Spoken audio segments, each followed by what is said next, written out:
right, we're going to go ahead and get started as we have some more folks joining us. We are going live here on Zoom as well as LinkedIn. So thank you everybody who is joining us today, and welcome to our September Global Sport Matters live show, where we bring experts together to discuss issues that matter in sport.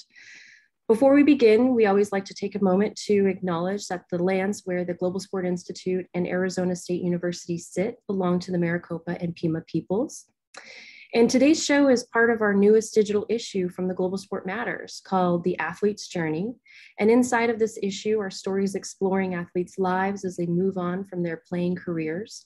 Stories share the lived experiences of athletes like Angela Ruggiero, mental and physical changes felt by athletes like Antoine Davis, as well as stories about what retirement looks like across the globe. So we'll be dropping into the chat throughout the show all sorts of links for you to enjoy. So keep an eye out right there. We've already started dropping. You can meet our team behind the scenes, Natalie and Aiden. And we'll be also adding these links to our LinkedIn comment section as well. So if you are viewing this on LinkedIn, please do interact with us on the comment section. So drop any questions and comments there too. As well, we are dropping a link to the video chat with Global Sport Institute CEO and host today, Kenneth Shropshire. In this video chat, we talked to him about the post-sport journey and the importance of supporting athletes in this phase of their lives. And if you are here on Zoom with us and would like to interact, please do drop your comments and questions into the Q&A box. You can find that by hovering just at the bottom of your screen. You can open up that Q&A box and drop in those questions and comments throughout the show. And our panelists and hosts will be able to interact with those throughout the show as we can. So now we would love to introduce our panelists. We are very excited to have Jacques McClendon, LA Rams Director of Football Affairs and former NFL player. We have Shelley Miles, CEO at Singleton Foundation for Financial Literacy and Entrepreneurship. And we have Mori Taheripour, globally recognized executive, award-winning educator, and author of Bring Yourself: How to Harness the Power of Connection to Negotiate Fearlessly. And of course, our wonderful host, Kenneth Shropshire, CEO here at the Global Sport Institute. So please do take it away, Ken, and we will see you in just a little bit. Thank you, Kendall, and hello, everybody. This is a great opportunity. We have part of the band back together from a conversation we had at the beginning of the pandemic. We have Shelley, the new band member, to engage on this. And you know, as we get started, I'm constantly watching as people talk about athletes and how they end up broke and bankrupt. And I see that we kind of failed in our title too, and acting like that's the only way the story ends. Because there's some great story endings to the careers of athletes. And, you know, I just want to make sure we frame this properly, that this is not, there's also a lot of bad data out there too. I'll say that. There's some long-standing percentages that people often quote that I know are false about the number of athletes, especially in the NFL, that end up broke in the end. So this is all not doom and gloom, and I'm sure we'll get a chance to talk about some of the positive as well. But it is an important issue, and it is something that, you know, I can bring everybody into thinking about this, and Jacques is going to be the one that'll give us kind of the real world, longer term perspective. But all of us have been on some form of a sports journey, even if you didn't take a single step.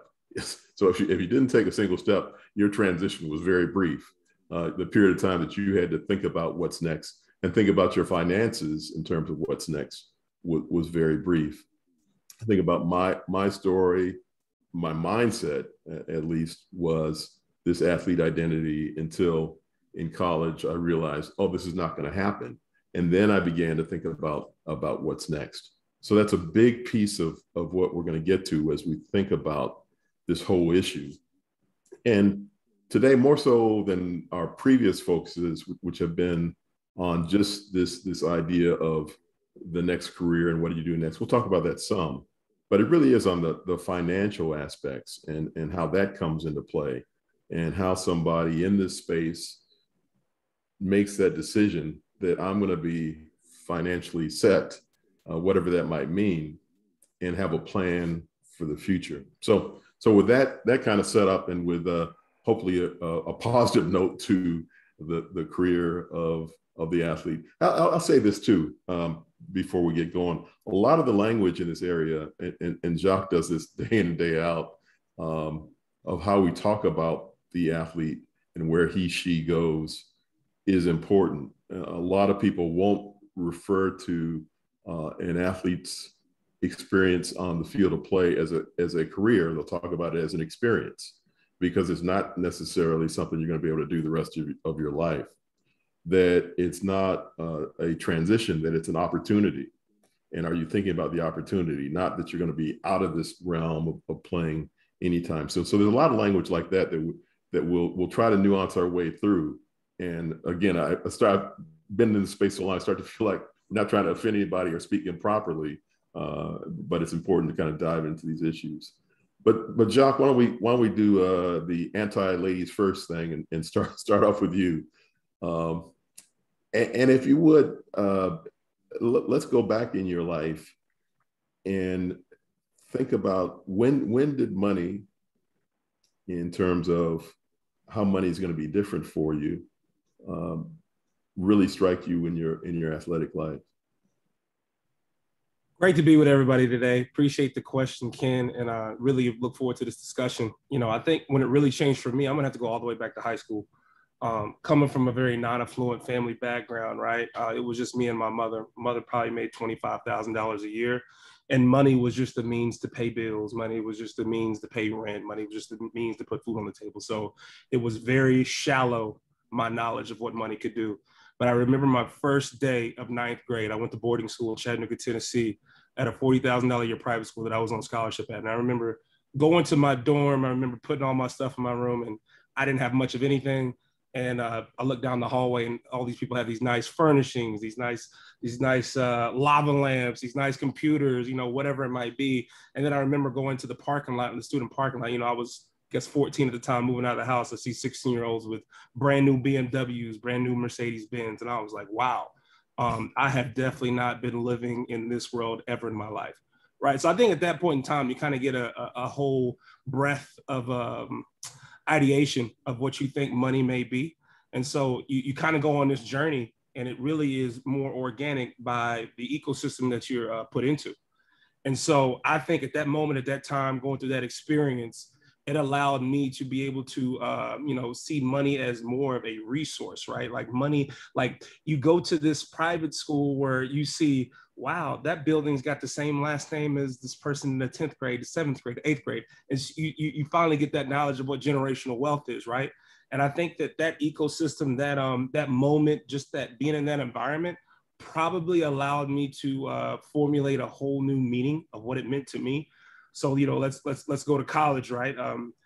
Go to college, full scholarship. We're getting scholarship checks per week, right? I'm putting that money back, giving my money back to my mother to be able to redistribute to me, to be able to pay bills. And still at this point, right? Like, I've seen what the top looks like, but not even close to there yet.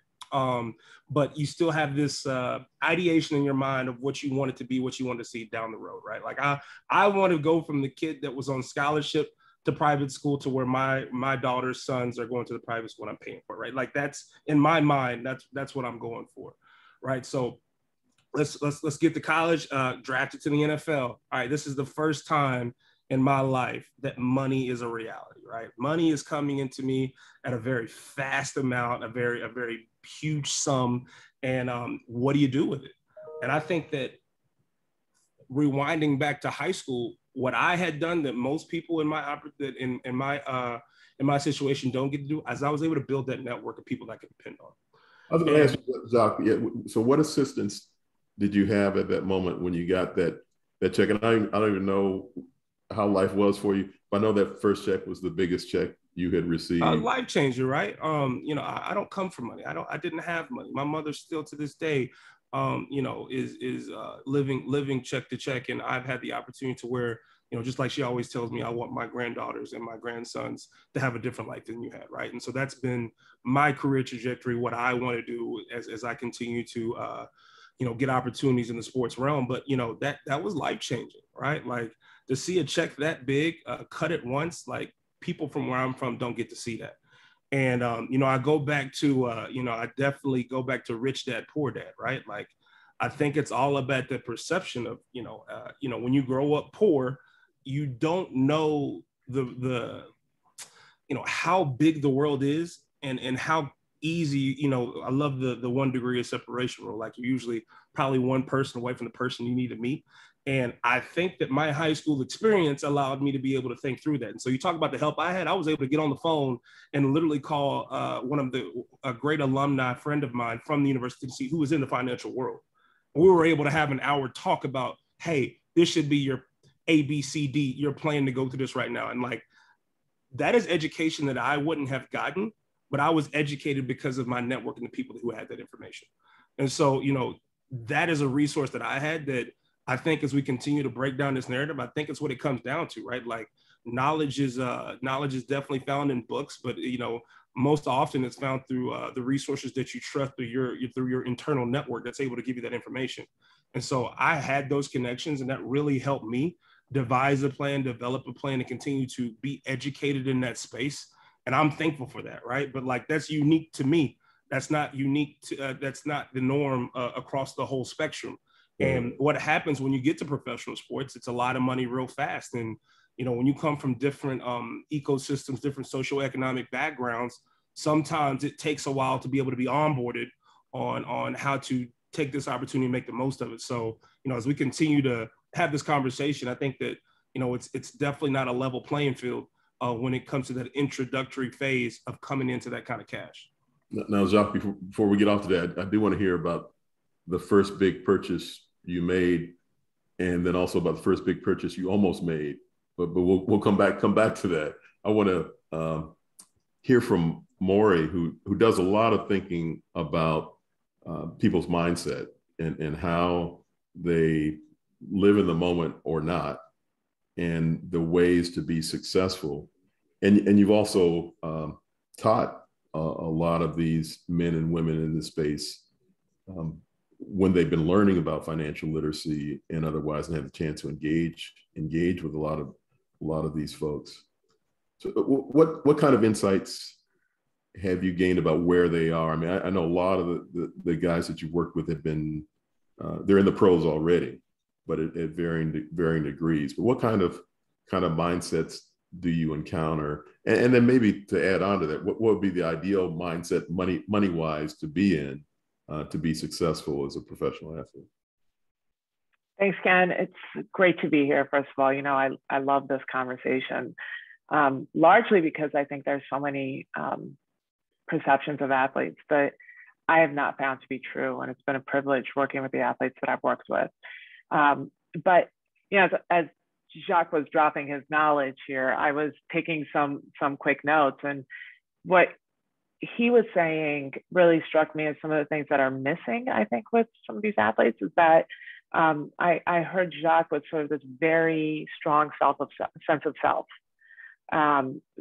understanding his identity and not feeling like he, at any moment, thought he was just an athlete, right? And that was his sole identity. And I think where some of these athletes make mistakes is because they soon equate themselves with only being an athlete. And there's so much more than that. They have stories, they have experiences, good, bad, or otherwise. They're diverse. And they have been profoundly impacted by things around them. But because, we sort of want to, and society does this, we want to pigeonhole them into this place of just athlete. That's why they don't think about what they've done as a career a lot of times, right? That's why they sort of, when they finish, I remember, Ken, this, we would sort of have to talk them through their resumes, and they would say, well, what do I put down when I haven't had a job? And it's like, no, you've had a job. And actually the job that you've had is harder than most. And you've been perfectly trained for this moment because you've worked hard. You've had all the sort of leadership development skills, right? You've worked with teams. You've, the preparation that goes into for every game, for every opportunity, the perseverance. So I think that the mindset is really important to shift for athletes, because this stronger sense of self, who they are and why that's so important, understanding their own value well beyond sports, and how to communicate that both to the people around them and also to themselves, first and foremost, right? Knowing that what they have to offer is actually a great deal, whether it's working at a company, whether it's investing in their future because of the networks that they could have developed. And the network piece is really important. And as Jacques was talking, I sort of wrote that down too, is that I wish that they would stop thinking about just in the present. And it's funny I say that because a lot of times I'm preaching, be present, be mindful, appreciate this moment. But what I mean by that is not that I don't think they should be fully in the present and really appreciating what very few people ever get in this world, right? They have an opportunity so few people get, but really also thinking about the fact that any minute, any single minute, this could be gone. And one, I think that brings a greater appreciation for what they have, right? So not to squander those opportunities, but also to think that while this is wonderful in terms of the experience, the money, it will not last forever. And as a result, how do I actually take even greater advantage of what's in front of me right now, right? Building that network, it's making those connections because they're as sort of impactful, if you will, and people want to be around them as much as they do when they are actually athletes, professional athletes. So how do I take this opportunity and harness it so that when this is all over, I'm not left wondering why I didn't do this better, but instead I've done it so well that I'm really ready for this next jump. So that includes the kinds of agents that they pick, the kinds of relationships that they build, understanding their reputation is really important, that all of these things go well beyond the here and now. So I would say those are probably a couple of the more important things. I'd love for them to just have greater sort of self-confidence. And it's funny when we say that, we think some of these athletes are so, full of themselves and, there's so much confidence and even the sort of ego and all that. And that was probably the biggest surprise I had working with them, is that actually isn't true at all. They're very confident in their skill set on the field, but not so much when it comes to anything outside of that. And yet, in my opinion, they're so perfectly poised for that next step if they could only prepare for it better. Yeah, it's fascinating to think about the receptive mindset that you have to have. Jacques making that call to the person that he had encountered, to have that much self-awareness to say, okay, I need some help with this. I need to figure out how to get this done. But to have the confidence to know, but I've got to sift through the information this person gives me, because this is all about me and this is a decision that I need to make. And I think this is a great time to bring Shelley Miles in to first introduce, if you would, the Singleton Foundation and the work that you do, and then we can integrate that work into this conversation. Great. So the Singleton Foundation, we're a nonprofit, and we're dedicated to both inspiring entrepreneurship in people and making financial competence fun and engaging and accessible to everybody. Because we're a nonprofit, we're not selling anything, but we believe that everybody deserves to be the CEO of their own life. And if you think of yourself as the CEO of your life, you can go from where you are today to where you want to be, and it doesn't have to be complex or boring. So we do that through a few different programs. We like to meet people where they live. So we have a media arm called Million Stories, which is a mobile first free channel that's all kinds of stories about people and what they've done with their money and what they've done with their careers and starting things and growing things. And then we couple that with resources that are available to learn from. It's all free. This fall, we're introducing Venture Valley, and the sport here is being the CEO of your life. So you get to start businesses, learn how to run them, learn how to deal with the money, but you're competing against your friends. And so you can have a lot of fun, learning how to manage, and that anybody can be the CEO if they want it, and they learn that you can manage businesses and it can be fun. And then we have a new program that's launching later this year called the Entrepreneur Shop. And it's a place that if you decide that you really want to learn about how to be an entrepreneur, everything from building value to connecting to community to using your skills and solving problems, that's a place to go for all the learning on that. I think it was interesting, Shelley, as you're saying this, and when I was thinking about the Singleton Foundation and other enterprises that do the great work that you do, and I think it's the case with a lot of things. How does a 20-year-old Jacques McClendon find something like the Singleton Foundation? I mean, you know, it is generally going to be the path that it's a relationship that you have, and Jacques was fortunate enough to have a good, solid person to reach to, or to keep it real, it's the hustler that has approached you and said, I can help you out. So how does a nonprofit, independent, with all the knowledge in the world, get to you know, 20-year-old kid in Tennessee? So we, you know, because I mean, financial literacy and financial knowledge is just like health, right? You want to eat right, you like to get exercise. It's basic life skills.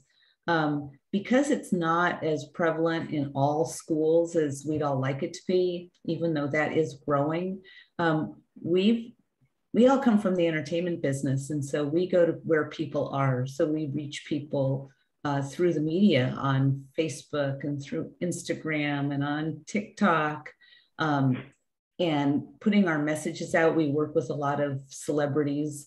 Like Richard Sherman's been a great person because he so cares about this mission. And he did a whole series with us called Adulting with Richard Sherman. So we just keep putting it out there and finding places to connect.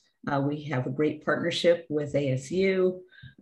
So hope to reach all the students. And we're hoping if we can get people's attention through these stories, we can bring them in. You know, we had looked at a lot of financial literacy programs. There's a whole bunch of great organizations that have great curricula. But I kept noticing that nobody was watching them on YouTube, not many views. But then one of my friends sent me a cat video. And the cat video had 58 million views in less than a year. And we thought, okay, we want to be like the cat video. We think it's partially a marketing problem. And so that was how we went out. But, you know, athletes get to work on teams, and people on teams know different people. And between all the coaches and the training grounds and the community surrounding athletes, you know, hopefully we can make people aware of these resources. We think we might be on a correct path, and we're still fairly new. We launched Million Stories just a year ago. And in July, we passed over 100 million views of our content across all of the various channels. So it's not all out there yet. And hopefully through the game, Discovery Education is working with us to help us get it into schools and build curriculum around it. And we work with a lot of partners to help take this out to different audiences, but it really is for everybody. Everybody deserves to know this stuff, and it's not that hard. Yeah, I would urge viewers. There's a link to the Adulting with Richard Sherman video. It's actually pretty entertaining, and it deals with some of the questions. The one question I'm gonna get back to Jacques on about making these initial purchases and that sort of thing. And you know, and the theme is, you know, how do you become an adult, you know, in terms of finances and the like. So it's fascinating to watch that. And you know, Richard's a Stanford guy, had some struggles of his own recently, but this is an outstanding piece, an outstanding way to begin to think about what these kinds of issues are. So Jacques, I do want to circle back on, not teasing you about your first purchase, but you now have been with a lot of guys that have made that first big purchase, and then Mori, I'm going to get to you a little bit more on the mindset of that. Do something extravagant on the first buy or not. But Jacques, what's your story with that first amount of money and things you thought about, and then any others that you want to share about that first moment of getting a large sum in hand? Before I answer mine, the biggest problem we have with today's athlete is this thing right here, this Apple cell phone. And what happens is this moment has built up to where they're told what they're going to buy with their first check before they even purchase it, before they even have the cash. Why? Because we can screen elections, but we don't screen the material that these guys are getting on an everyday basis from all these social media outlets, from TVs. And so there's this perception of what they have to be, that before, and it becomes innate in their mind that you have to go buy the chain, you have to go buy the car, you have to go buy the house, right? And that's because what they see, right? And so sometimes, it's, once again, it's unconscious bias, based decisions, because it's what you've been tuned into, what's been going through your head. But for me, obviously the first thing I needed was wheels. I had a junky old car that I had bought with my summer working money in high school, in college, and drove it, and so I kept it. But I got to the league, I was like, man, I can't be riding up to practice in this thing about to fall apart. So, here we go. Let's go. Never bought a new car, never done anything like this in my life. So pull up to a couple of lives, just looking, and, definitely MTV would tell you to go buy the Range Rover, right? At that time, Twitter wasn't that big. I'm starting to be an old head, Ken. So I think that the Range Rover is what everybody had right at that time. So I definitely looked at it and I was like, ooh, I don't have the money for this Range Rover. So let's step it back a little bit. So, my first purchase was a used Jeep Commander, very reliable vehicle. It was great to me. It was obviously big enough for me and my bigger body. And we had the 4-wheel drive in Indianapolis because of the snow. So we were good to go. But I think just having people to talk through that decision, because I was at the car lot by myself, right, negotiating the deal. Had never done that in my whole life, and now that I know that experience after being 22, going through that, I probably will never go alone again. I mean, they will try to get you. So, I think just me being from where I'm from in my background, I had no clue what that experience was like. Anytime I bought a car, it was off, of my neighbor down the street who had a for sale sign in the yard, right? So just going to that lot, going through the experience, going through the financing options, making sure I didn't get too high of a rate that first time, that was trial by fire. But once again, I had the people that I could call on to really help me through that process. And for some people, they don't. So, talking myself down into a Jeep Commander was a great car, and that was my first big purchase. Yeah, the Jeep. I'm not. Okay, that sounds pretty good. That sounds pretty good. You didn't get the little Corolla or something like that. So yeah, too big for that, Ken. So Mori, in terms of this conversation, this kind of moment, I mean, it's kind of illustrative of keeping yourself under control, but also I know a lot of what you think about is when do you get to celebrate too, and sometimes spending the money is part of the celebration. What kinds of conversations or thoughts could you relay for those big moments? And it happens, it happens. The rookie moment happens on the next deal. It can happen if you get a bunch of bonuses for being in championship events and that sort of thing. And there's a mindset that occurs. I mean, we all, you find in some sense it's not the same thing, but you find a $20 bill on the street. What are you going to do? So Mori, what's the mindset again that right. could be helpful in that space? I mean, I don't mind that first big purchase. To your point, you know me, I would say celebrate it, right? This is, you've worked hard. This is that moment that you deserve. It's when that becomes the repertoire, that becomes sort of the habit. And I think that what I would say is don't live your life passively, right? Be as active in your decision-making as you are in what you're doing professionally, playing the sport, right? And they're so involved in their own well-being and their bodies and all of that to make them successful as athletes. Exercise that same amount of sort of active involvement in all these other aspects. So I'm not saying be your own agent. I'm saying be very thoughtful and methodical about how you choose that agent, because then that agent then represents you. And then just because they're your agent doesn't mean that you leave every decision to them because you don't think you know any better. Well, you may not have that level of experience, but you're learning all along the way.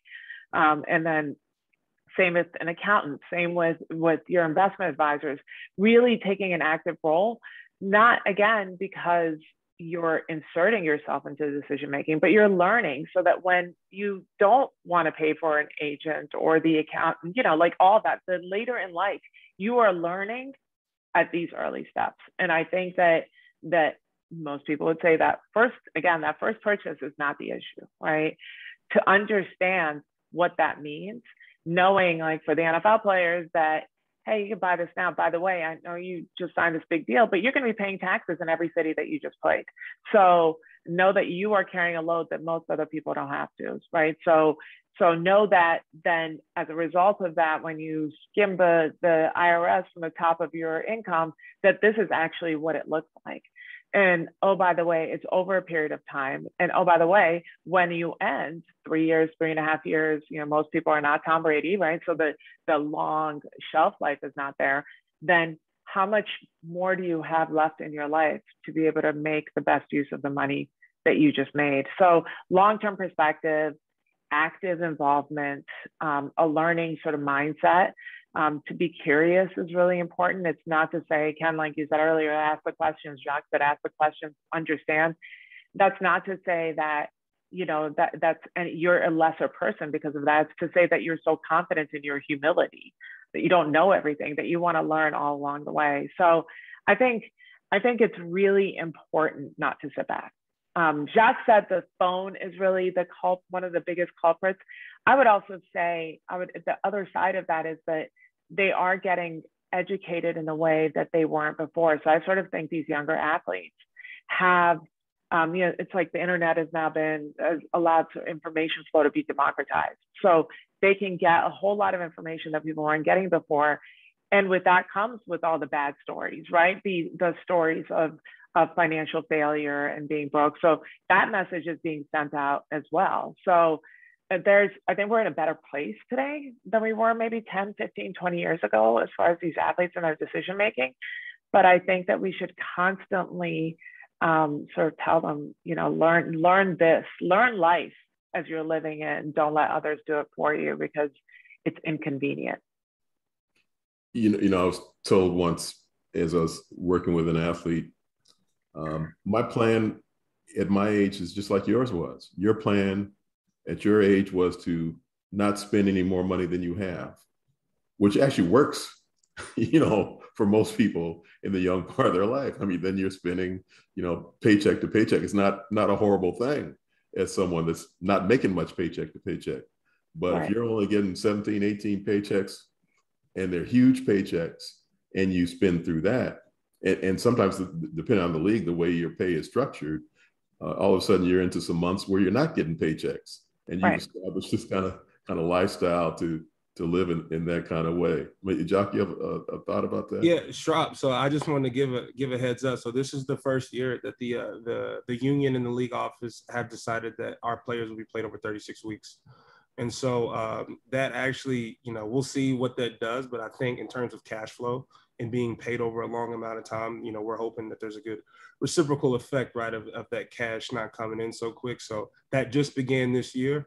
And so starting as of last week, guys are paid weekly over 36 weeks instead of bi-weekly over 17. I think that can be magical because the idea of, I don't want to spend the whole check. And if the smaller the check, the more you can live up to that kind of ideal. I want to move on a little bit and Shelley, bring you back in. And I think a lot of what we've been talking about in this first segment about the reality of what's going on points to something that's missing for so many of us, and this is not athletes alone, and that is a financial plan. That is, what are you going to do? And as I said, I'm a victim of having lived many times in my life paycheck to paycheck. My plan was to not write a check that's bad, and then maybe I'll think about saving if there's some money left over. That was kind of the way to operate. And either it kicks in that, I may want to retire one day, or I want to prepare for an emergency one day. That's generally when it happens that people make that transition. But if you're an invincible athlete, it may take a little while before that strikes you that such a day might come. So Shelley, in terms of working with athletes while they're playing, what should the athletes think about in terms of their financial success? Well, there's a whole bunch of things. So the first thing is, I mean, everybody needs an emergency fund. We all saw what happened with COVID, people suddenly losing their jobs. So I would say the first thing anyone needs to do is get an emergency fund put away. Typically, you say 3 to 6 months worth of earnings. And that sounds like it's a huge thing to get there. But if it's coming out of your paycheck before you get it, and it makes your paycheck just a little bit smaller up front, you're not even going to feel that. And the second thing is there's a miracle in the world called compound interest. And it's the way that your investments can grow over time. And the idea is to start saving young, because it's about time even more than what the returns are. So if you had 100,000 that you could put away over the course of a couple of years, if you started that when you were 25, by the time you retired, that would be worth like $1.5 million. But well, if you now you tell me. But if you waited till you were 35 to do that same money, same amount, it would only be worth $700,000. And if you wait till you're 45, that might only be worth $400,000. So you really want to have a plan and start putting some money away early. We even tell people that are making $30,000 a year to find a way to put away something, it doesn't have to be the big goal, but you got to put away something.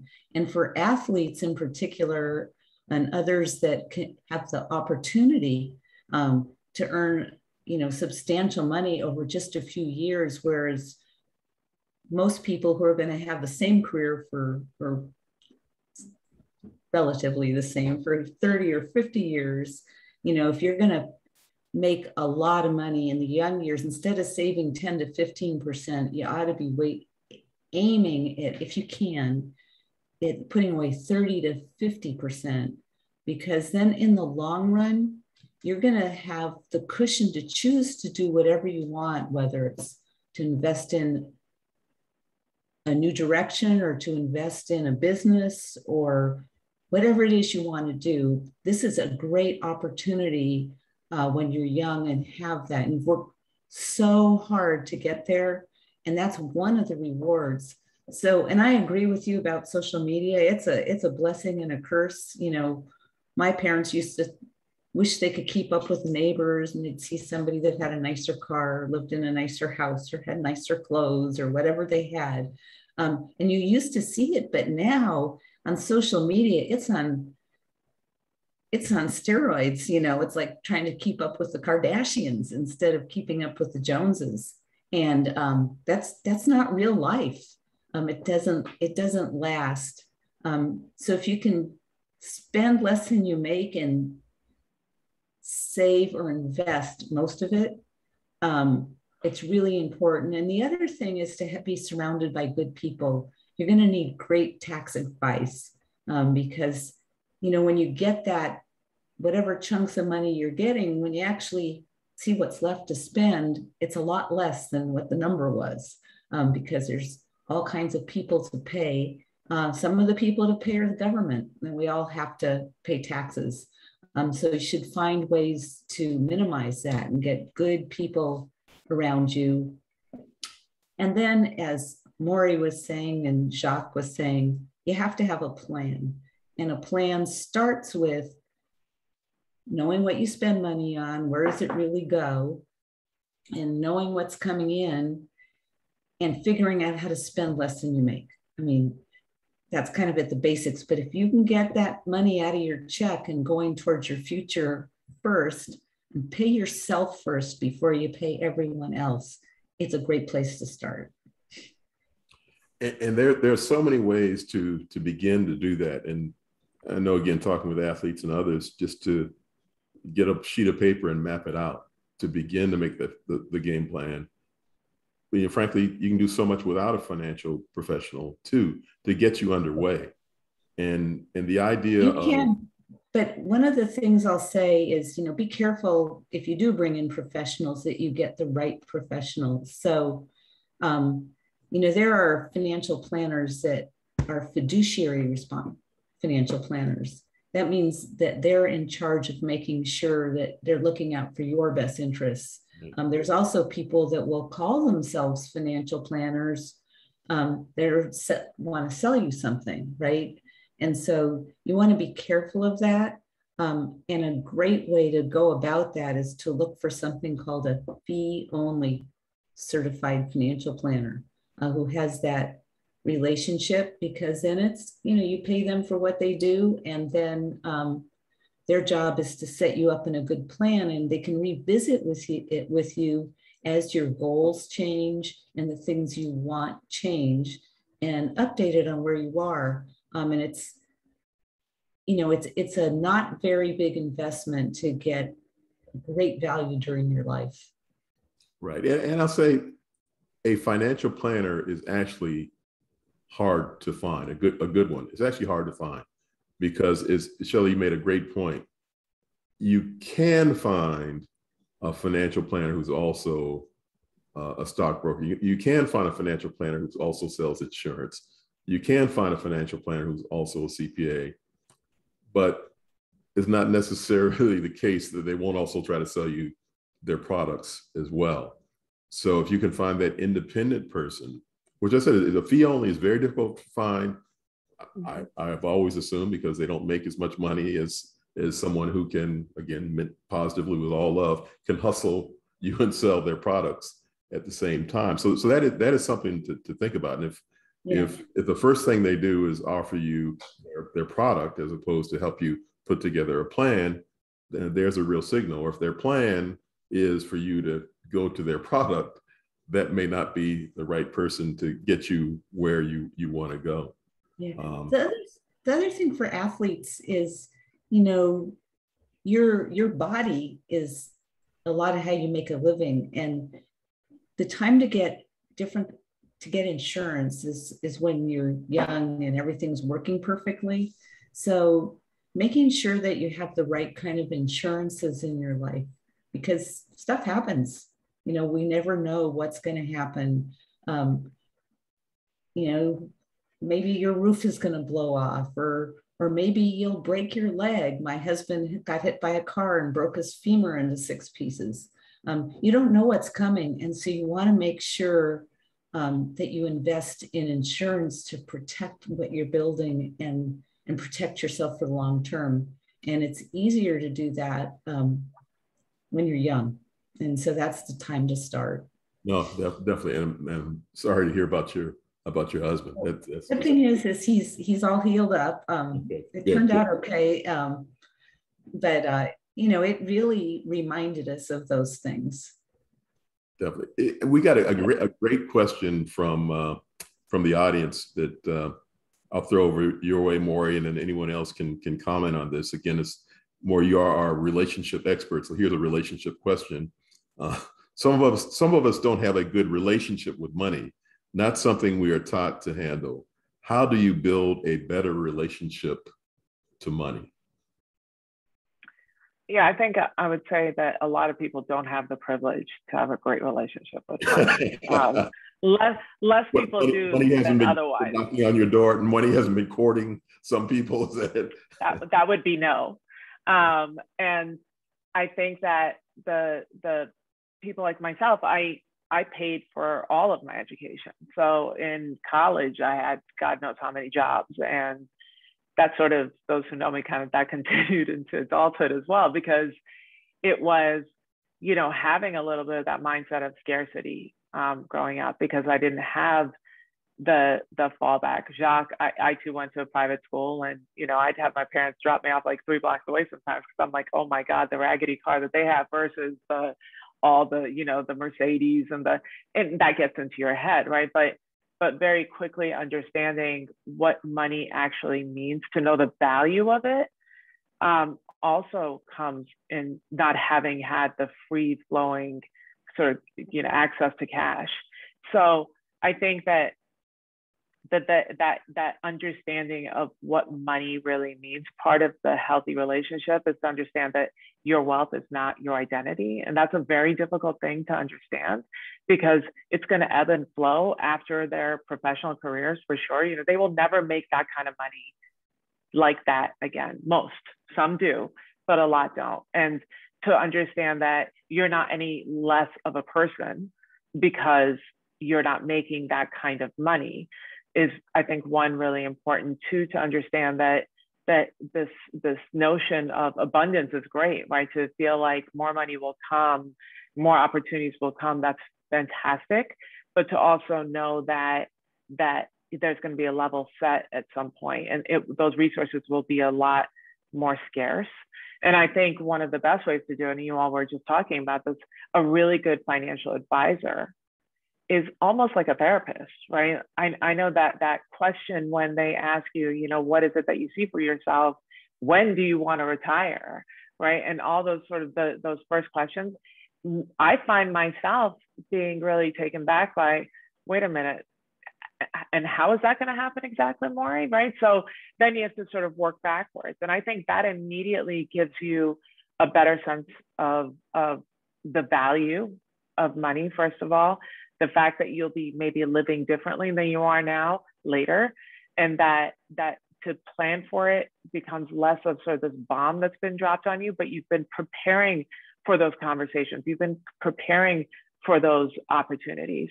My like 13 seconds of fame when I did Broke, Ken, the one clip they grabbed was when I said, you know, mutual funds are not sexy.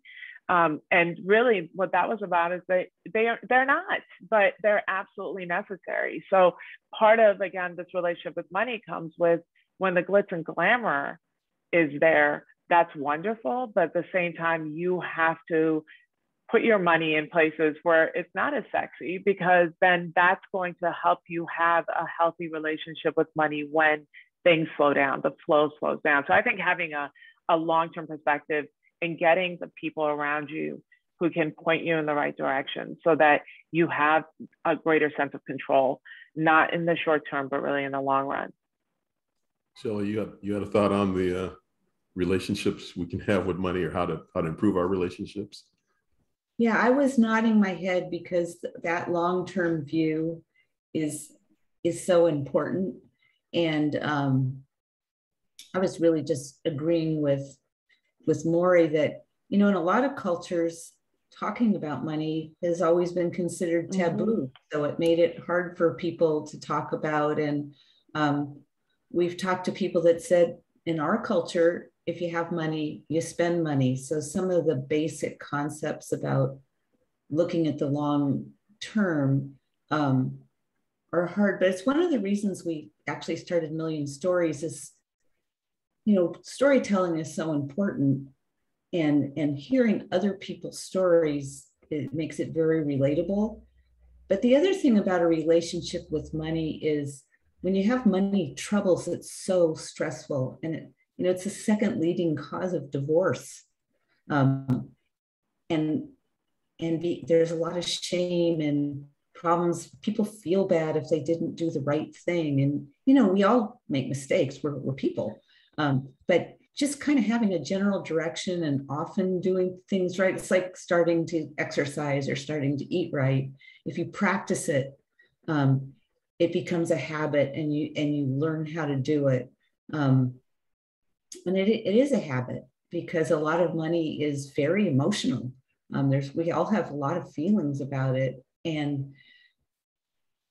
But you know, nobody needs high blood pressure, problems with their significant others, with their kids, you know, and it's just one big thing that can add it. And when you don't have those problems, it gives you a sense of well-being, and that sense of well-being helps us in everything we do. Can I add one thing to that? You talk about relationships, the sense of being that sort of the having to take care of people around you that have been with you all along the way, and the people that when you are finally making large sums of money feel like you now owe them for the success that you've now achieved, or maybe you feel like you owe them for where you are, and that level of trust that you have for just those people around you. And I think that all too often, in my book, I talk about Sir Hardy Nickerson's story, and there's so many others that are like that. But the learning to say no, and that if this relationship was really what you thought it is, then that shouldn't harm the relationship. But there should be a level of respect for the creating boundaries. I think that's a healthy relationship with money, is being able to create boundaries for what's yours and what you work so hard to get, and protecting it in that way, just like you would protect anything else in your life. And knowing that it really becomes that difficult conversation that nobody ever really wants to have, but the impact of not having it is so much greater. So I think that really just looking around, looking who's around you, and then learning to say no, as hard as it is, it's incredibly necessary. Yeah, and the idea that money and giving money doesn't equate with love. Exactly. That's not. It can definitely make somebody like you more, but it doesn't equate with love. Shelley, I'm not. They won't be there when you're not making money, though. That's the only thing. Right. Exactly. Shelley, Jacques and I are perplexed now. The second leading cause of divorce is money. What's number one? I think it's still infidelity. And I guess sometimes when people get in trouble with money, it's kind of like they're cheating on money too, because that relationship, it's all about trust, isn't it? We didn't know this was going to be a relationship conversation, but there you go. You got some added information. A couple of things I want to make sure we get into as we start to round things out a little bit. And this whole mindset, and when you develop this mindset, and what age do you begin to think about this? Now there's a whole new element in the atmosphere for young athletes, and that is this name, image, and likeness opportunity to make money at an even younger age.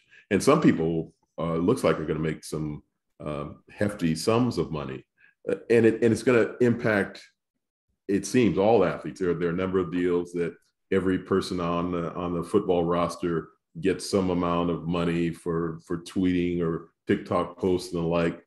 There's a kid, Elon University, a kid after my own heart, who's a third string offensive lineman, and he got a 5-figure deal to do 5 TikTok posts. I said, this is really something. There are ways to start making money as a 17, 18-year-old while you're doing something that you presumably love to do. So I've got, first I got the general, is this a good idea to throw more money into the system to these kids that may or may not be ready for it? And granted, there'll be different amounts at different levels, but Jacques, obviously, I'll start with you.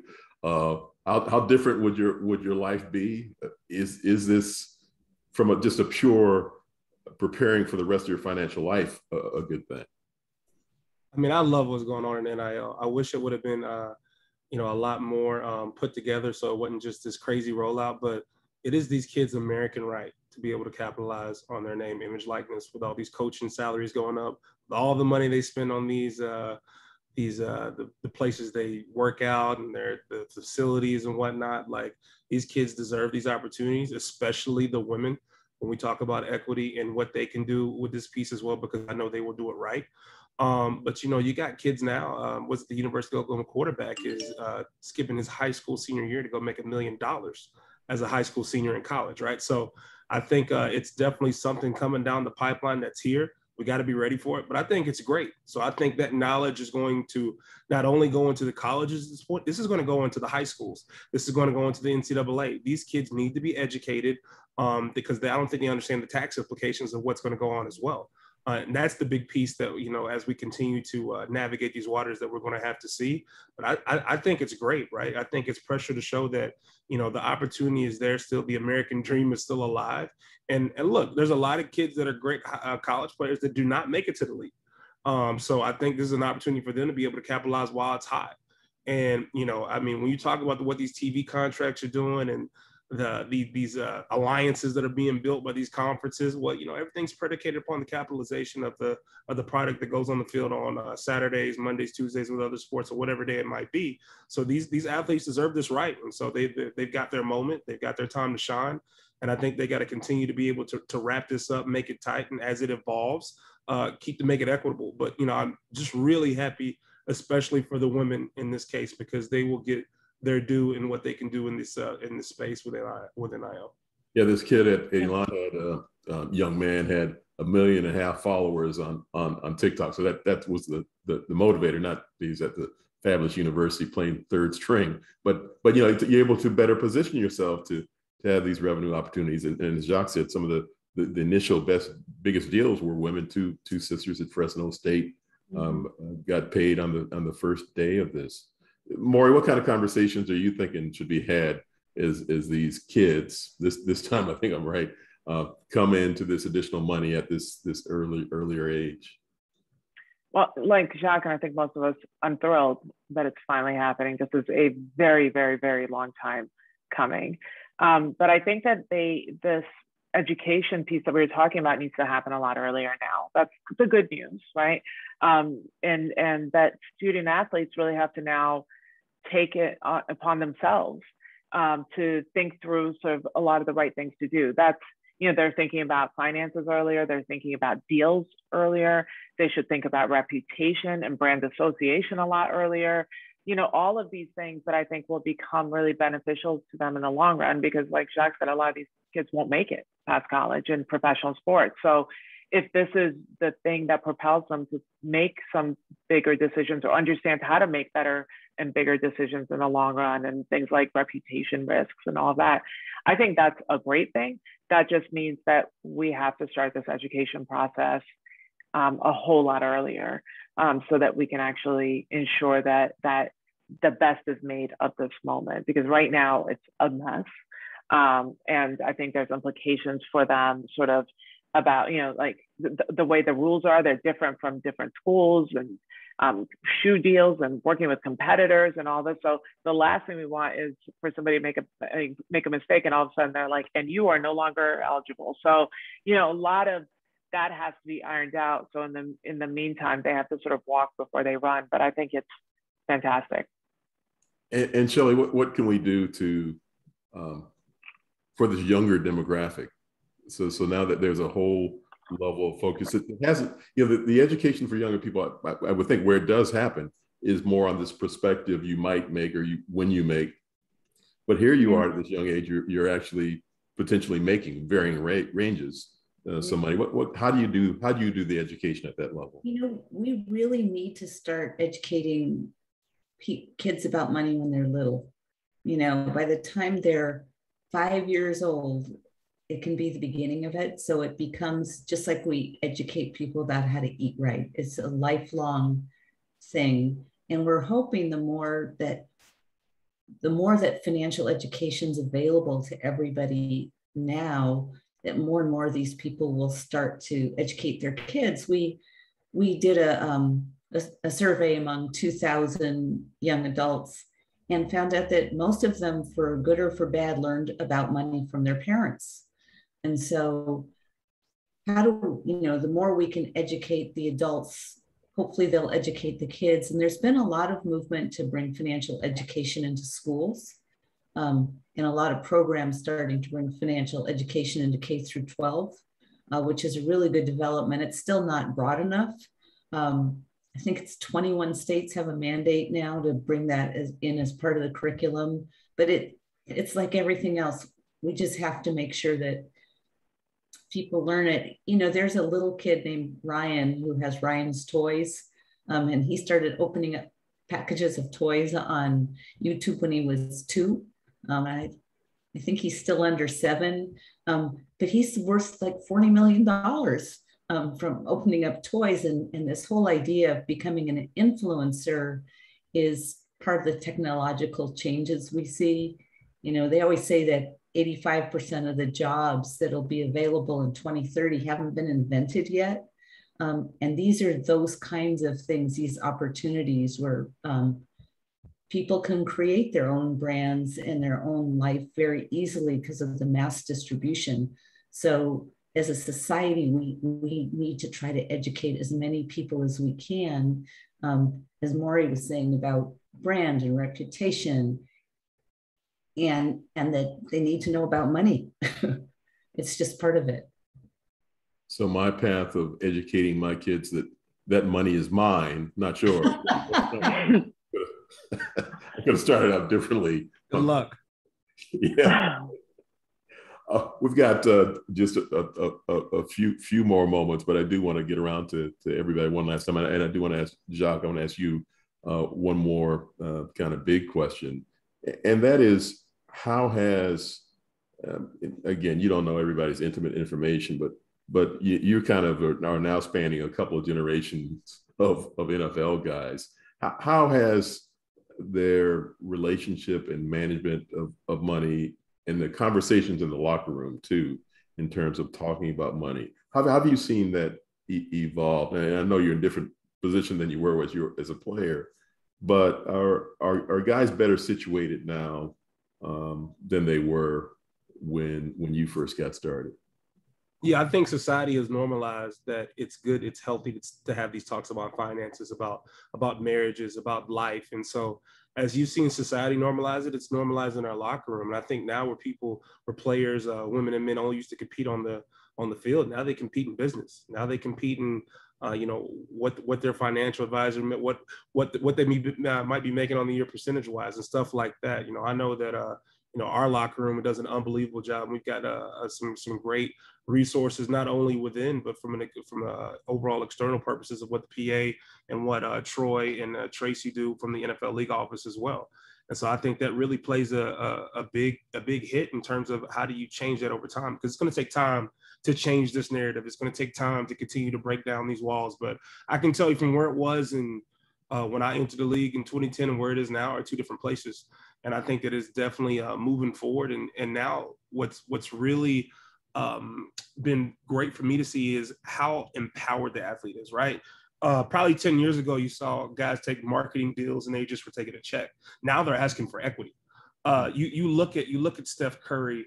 You look at those guys that are in Silicon Valley and how they've been leveraging that opportunity to be in, have that deal flow and that social capital to be in venture capital funds, right? To be on stuff where they're making money that's generational off the court with their on the court earnings, right? You see LeBron James and what he's done in terms of his communication outlet that he's made out there, and he's having these conversations and say, hey, yeah, I'm the best basketball player in the world, but I'm also a business person, and there's a way that we can do this as young minorities, African American or whatever you might be, to really change this narrative forward and push it forward. So I think what you're seeing is that the primetime players are having these crucial conversations, and that's trickling down into the entirety of all these leagues. And so as you see it positioned like that, it's just going to continue to get better, right? LeBron James, Steph Curry, these guys are really doing an unbelievable job. And Ndamukong Suh, I don't know if y'all follow his Twitter feed, but he really is dropping knowledge. And I know him personally and what he's done off the field in business-wise. Like, it's becoming the norm. And as it continues to become the norm, it will continue to get better. So super happy to see that these talks are being socialized within, not just on the outside. And Mori alluded to this, and you mentioned Ndamukong Suh made me think about it. When he was with the Miami Dolphins, he made a point of spending time with their owner, Stephen Ross, to get as much knowledge as he could from somebody. It's not every day that you can sit down with a billionaire and say, how do you do this? What guidance can you give me? And this is something that Mori alluded to it, the importance of and Jacques, actually your first story about what you did with the first check. The relationships are so important in this in a space that nobody really knows how to precisely get down that road. The more voices you have, the more contacts you have, the better off you'll be. Before I ask everybody for any final thoughts, comments, the big takeaway, and give people, Kendall, I wanted to call you back on and see if there are any additional questions from Linked or otherwise. I don't see anything just quite yet, but if you do have a question that you wanted to get in before we end, please do. You can drop it into the Q&A box here on Zoom, or if you're joining us on LinkedIn, go ahead and drop it into the comments and we will get that over to you, Ken. All right. I don't have enough devices to watch everything that this is being broadcast on, but thank you, Kendall. So let's just do that. Let us close out with your big takeaway thoughts to not just to the athletes, but people that are trying to support the athletes or help them out. What's the best guidance you can provide in terms of helping the athlete to handle this financial portion of this journey into being a civilian? I guess is the way to think about it. Shelley, why don't we start off with you? You know, I think having a plan, just like for a game, you want to have a plan, and there's so many opportunities. There's as many opportunities as there are problems to solve in the world, and for the athletes that are out there playing, all the skills that you're learning, all the things you do on the field, all the hard work and the things that make you excellent, apply those to planning your financial future. And if you take the time to learn the skills, and you don't abdicate the responsibility of your own life over to someone else, it's a very exciting and positive place to be. Jacques, your final thoughts on big takeaways? You know what? I was sorry, I was just writing it down because I want to make sure I got it in. You know, I think to the athlete, right? The 1% stays the 1% for the reason why, because they ride together. And so while you are, you know, in a college space, while you're in professional spaces, just as Mori said earlier, you have the opportunity that these people are going to listen to you now, and you have that leverage to be able to have these crucial conversations. So be comfortable being uncomfortable, right? Like curiosity and education is what's going to drive the needle forward and help you to be able to navigate these hard waters, which are going to occur on your path. And, you know, to the teams and educators, like, you know, I think that a lot of people think that, you know, athletes aren't intelligent. I mean, they're unbelievably intelligent. I think it's the people that position it, because they don't position in such a way to where they can ingest it. And so to you, make sure when you're having these conversations, you're talking through the athletes' channels, through the athletes, in the athletes' language. That's how you connect. I mean, connection is the essential part of education. And so I think a lot of people think that people should understand it a certain way, when no, that's shame on you for not positioning in such a way where they can understand it. And so, you know, to those people, to those financial teams, to those educators, to those programs, you know, make sure you're speaking their language, because they're ready and willing. You just got to meet them where they're at. They're not going to meet you where you're at. So Mori, you're my longtime teammate in trying to teach these issues along the way. What final thoughts do you have to close this out? I would say that, first of all, build your resources before you really need to use them. So it's almost like, you know, you want to look for a job when you don't need it. So have those things that you've sort of developed, the relationships, the opportunities that you're developing before that time comes when you can no longer have them readily available to you. And by the same token, think about these moments as really planting seeds that you can reap the rewards of later. So again, things are, you know, you make money a whole lot slower later, but right now when you have the opportunity, plant the seeds that will allow you to sort of benefit from this moment in perpetuity, and that the value of this career will be something that you can benefit from, not just from a notoriety perspective and, you know, whatever Super Bowls you won or NBA championships, but really thinking about your life in search of long-term opportunities that will make themselves available to you because you've invested in them now. So, you know, really long-term perspective and believing in yourself, really celebrating who you are, what you are, because the world may not, so you have to keep doing it. Great. Thank you, Mori. And thank you, Jacques, for return visit. And Shelley, thank you so much for joining the band. And I'm sure we'll get back together again and cover some more on this important issue. Let me bring back Kendall, and thank you, audience. Yes, just want to echo our host, Kenneth Shropshire. Thank you so much, panel. And if you need to jump off and move on to your next thing, please do so. If you are one of our audience members, we love to just drop a few more things into the chat here. So one of the other resources, we definitely welcome you to connect with Singleton Foundation. We have their resources that have been plugged into the chat. Please do follow along with our wonderful panel here. All over LinkedIn and Twitter. And one other thing that we wanted to mention is at the Global Sport Institute, we actually have a really robust arm in innovation and entrepreneurship as well. And lots of opportunities for funding, mentorship. We're incredibly proud to have Singleton here today. You know, and if you're interested or you know anybody that has an idea, and they just need some help to get started with their venture, please do have them reach out to us. We'd be happy to reach out to our resources at Singleton, and of course through our innovation arm here too. So we're dropping those into the chat.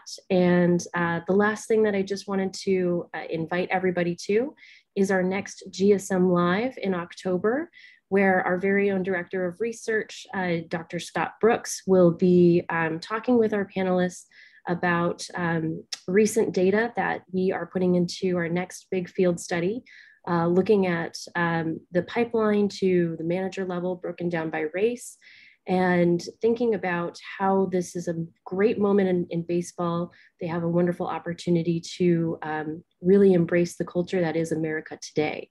So we will be dropping that link for you to go ahead and sign up ahead of time, and we will be announcing our panelists soon.